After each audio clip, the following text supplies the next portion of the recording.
જેમ ઝેરના પારખા ના હોય એમ દેવનાય પારખા ના હોય બાપ, દેવનાય પારખા ના હોય.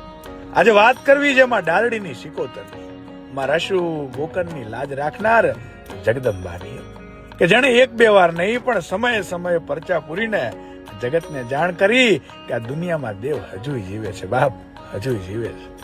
કચ્છના નલિયામાં જગા અને જામા નામે બે ભાઈઓના રડલાની બીમારી ઠીક કરી સારી કિંમતે વેચાયા અને એમની અરજીથી 9 મહિને રસુ ખટાણીને દેવ જેવો ગોકર્ણ નામે દીકરો આપ્યો. તેની માનતા પૂરી કરવા આવેલ રસુ ખટાણી પર રાજાની કુદ્રષ્ટિ થતા રાજા અને સિપાહીઓને આંધળા કરી માએ આકાશમાં ગાડું ઉલાડી એક જ રાતમાં ડાલડી 5 પીપળા તળાવે ઉતાર્યા હતા.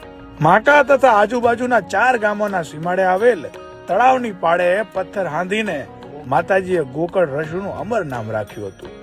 આજે પણ ડાલડી ગામે એમાં સાક્ષાત બિરાજમાન છે. આપ પણ આવજો માના દર્શને. જય મા સિકોતર.